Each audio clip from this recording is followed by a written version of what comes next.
निशान पढ़ो और वो सामईन सुने जो अपने अंदर करबला की तड़प और इश्क रखते हैं। मैं उन्हें आपे हयात जैसा तोहफा देके जाऊंगा। कामिलुज़ ज़ियारा। मेरे छठे बादशाह से सवाल हुआ, सरकार बताइए ज़ायद की शान क्या है या ज़ायद का मर्तबा क्या है। इमरान भाई मौला का वास्ता, वक्त हमारा करबला में साथ गुजरा है। पहली बार इतना वक्त करबला में अभी तो आप हयात का मजा दे रहे हैं। मैं जुमला कहना चाह रहा हूँ, जुमला काफी छोटा जुमला बड़ा कह रहा हूँ। सरकार बताइएगा ज़ायद की शान क्या है। मेरे आका फरमाते हैं वो ज़ायद जो रोज़े मौला अली से चले और रोज़े हुसैन तक प्यादा पैदल चल कर जाए और रास्ते में उसे कोई ऐसी मजबूरी भी ना पड़े जिसकी वजह से उसे लिबास तब्दील करना पड़े। जो लिबास पहने उसी लिबास को पहनकर रोज़े हुसैन तक जाए। तमाम रास्ते की गर्द उसके जिस्म पे आए, तमाम रास्ते की धूल उड़ उड़ के उसके बालों में लगे। हम मजलिस में बैठे थे कि उस वक्त जब करबला की खाक के जर्रे बालों में पड़े तो बाल साफ न किया करो। जब करबला के जर्रे आते हैं तो हूरें हैरान होती हैं, ये कहां से समझ के आया।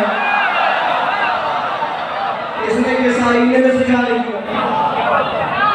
मैं पढ़ रहा हूँ देखिएगा मेरी जाने, पढ़ रहा हूँ देखिएगा मेरी जाने, ये कहां से सज के आया है। मेरे इमाम से पूछा गया, मेरे भाई अब रहना यहीं पे, मैं यार यही कायम रखना। मेरे इमाम से पूछा गया सरकार बताइए ज़ायद हुसैन का मर्तबा क्या है, ये ज़ायद हुसैन की शान क्या है। मेरे इमाम ने फरमाया था वो ज़ायद जो नजर से चले और चल कर करबला तक आए। नजर से चले चल कर अब्बास भाई करबला तक आए और सारे रास्ते की धूल उसके कपड़ों पे पड़े, गर्द पड़े, गुबार। मैं फॉर्मल लोगों से बात नहीं कर रहा, मैं जो फकीर बन के बैठे हूँ उनसे बात कर रहा हूँ। मम्मी डैडी कबरी के लिए करबला होती है।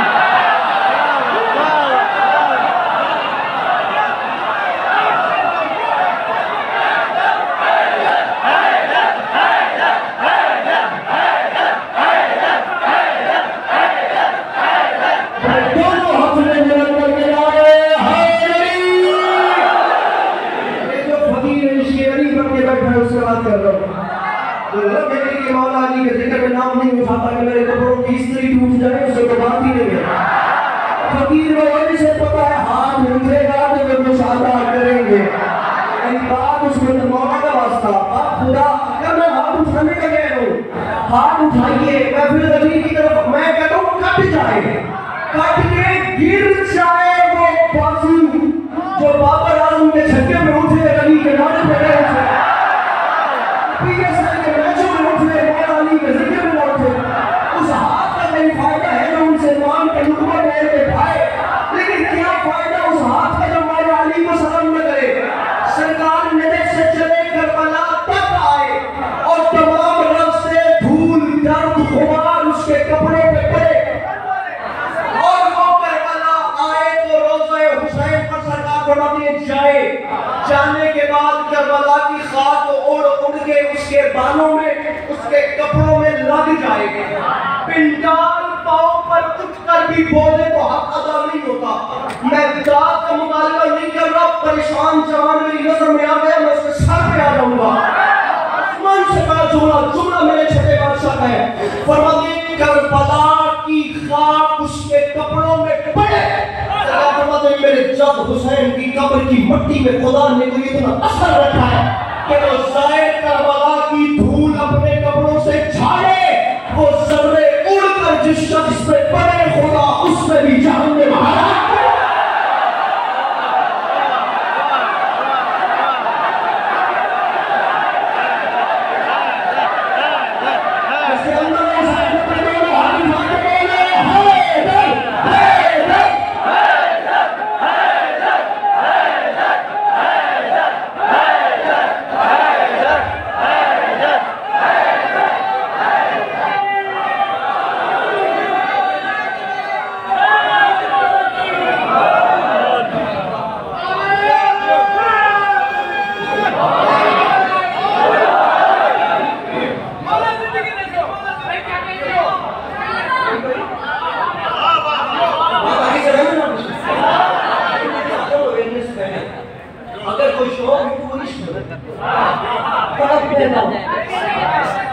खुदा की कसम को मिंबर के तकद्दुस की कसम खा के करो जिस वक्त में वहां करबला शहीद अब आकर कुछ सुकून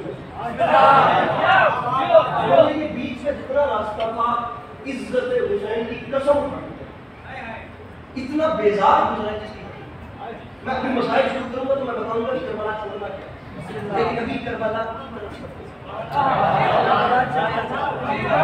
मैंने थोड़ी देर पहले कहा था नहीं बात भाई उस दुनियादार से, नहीं बात उस इज्जतदार से जो आगे मोहम्मद के जिक्र में हाथ उठाने को समझे कि मेरी पर्सनैलिटी में फर्क आता है।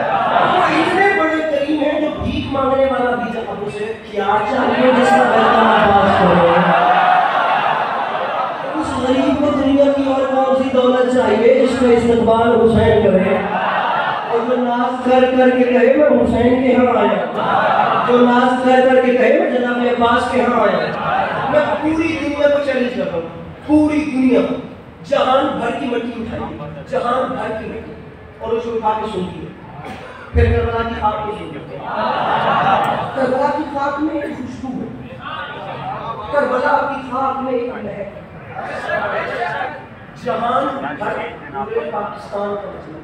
मैं बाकी सरकार को बैठा था, मुझे पंजाब के रहमानी खान करके चले गए, लाहौर करके चले गए, कनाडा से तशरीफ है, मैं करबला से मैं पता नहीं कहाँ के लोग दिखा सकता हूँ, सब सर के कुरान में क्यों पता है, पूरी दुनिया की खाक जहाँ की उठा है और सुनती है।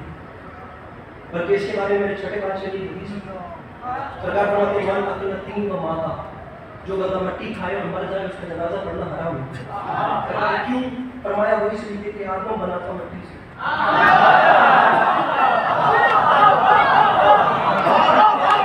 अब इस बात पे सर नहीं गिराना तो आप बताओ, यही मैंने नहीं तो उसके सवाल पे 20 मिनट हो गए पढ़ते पढ़ते कितनी देर तक डिसीजन लेंगे कि अब इसको बोलना भी है या नहीं बोलना। जब डिसीजन नहीं बोला सरकार आदम बना मिट्टी से तो फरमाया माज़अल्लाह मिट्टी खाना ऐसे जैसे आदम का गोश्त। मिट्टी कराची की हो खाना हराम, मिट्टी हमारे लाहौर की हो खाना हराम, मिट्टी इस्लामाबाद की हो खाना हराम, मिट्टी आपके कनाडा की हो खाना हराम, मिट्टी आपके इलाके की हो खाना हराम, मिट्टी इंडिया की हो खाना हराम। कहती जुमला आखिरी सब तक हाथ उठे तो यहाँ आने का मजा है, वरना कोई नहीं बोलेगा। मैं खुद कह रहा हूँ सरकार बोलते जहां की मिट्टी खाकर मर जाए तौबा किए बगैर तो मरने वाले का जनाजा पढ़ना हराम। लेकिन सरकार फरमाते जो शख्स खाके शिफा चख के मर जाए उसके जन्नत वाजिब है।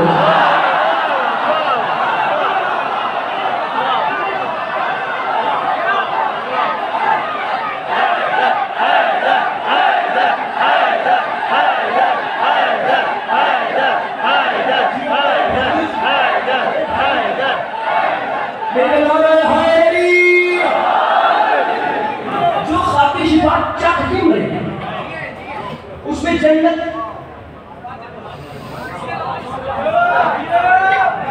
मिट्टी हमेशा तो दुनिया को भूल देती है, अगर हमें डाइजेस्ट होकर नॉवल पढ़ने वाले जवान बैठे मिट्टी हमेशा से दुनिया को भूल देती है।